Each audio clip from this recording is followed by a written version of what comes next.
અધિકાર મંચના સૌરાષ્ટ્ર કચ્છ ઝોનના અધ્યક્ષ શ્રી જીતુદાન ગઢવી દ્વારા કચ્છના તમામ સરકારી કર્મચારીઓ, યુવાનો અને જાહેર જનતાનું એક મજબૂત સંગઠન બનાવવા શ્રી ગઢવી આહવાન કર્યું હતું.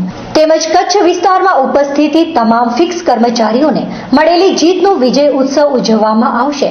તેમજ એક સભા યોજીને અન્ય કર્મચારીઓના પ્રશ્નોને વાચા આપવામાં આવશે તેવી જાહેરાત કરતા કચ્છ સૌરાષ્ટ્ર ઝોનના અધ્યક્ષને સાંભળીએ તેમના જ શબ્દોમાં. મિત્રો, જીતવાની સૌથી વધારે મજા ત્યારે આવે છે જ્યારે બધા લોકો તમારી હારની રાહ જોઈને બેઠા હોય છે.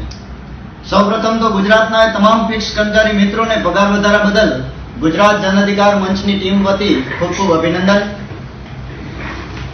પરંતુ હજુ થોડું મેળવ્યું છે અને ઘણું મેળવવાનું બાકી છે.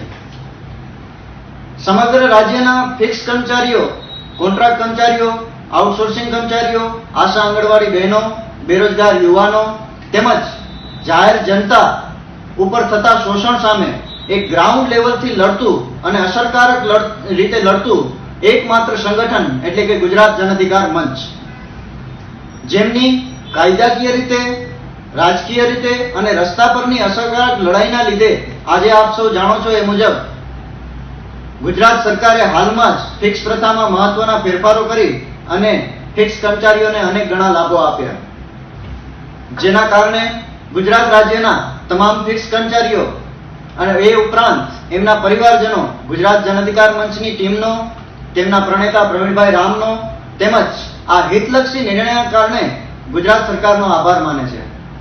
હવે જ્યારે વાત કરીએ ગુજરાત જન અધિકાર મંચની અને તેમના સંગઠનની, તો આજે સમગ્ર રાજ્યના મોટાભાગના જિલ્લાઓમાં આ સંગઠન મજબૂત રીતે સ્થપાઈ ચૂક્યું છે. ત્યારે કચ્છ ભુજ વિસ્તારના કર્મચારીઓ, યુવાનો અને જાહેર જનતાના પ્રશ્નોને અમે લોકો વાચા આપી શકીએ એ માટે ત્યાંના યુવાનોનું અને કર્મચારીઓનું એક મજબૂત સંગઠન બને અને ત્યાંના કર્મચારીઓ, યુવાનો અને જાહેર જનતા આ સંગઠનને વધુ મજબૂત બનાવવા માટે આગળ આવે.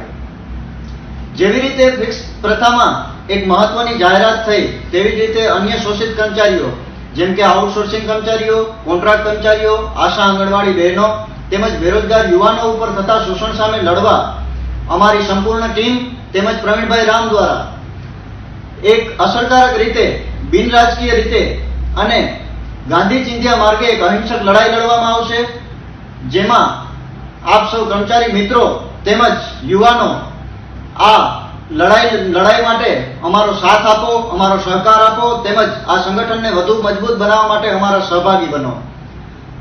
જેવી રીતે સમગ્ર ગુજરાતમાં કાર્યક્રમો યોજાઈ રહ્યા છે એવી જ રીતે ટૂંક સમયમાં કચ્છ વિસ્તારમાં પણ કાર્યક્રમ યોજાનાર છે. તો આ કાર્યક્રમ વિશેની સંપૂર્ણ માહિતી આપ સૌ મિત્રોને સોશિયલ મીડિયા તેમજ પ્રેસ દ્વારા જાણ કરવામાં આવશે.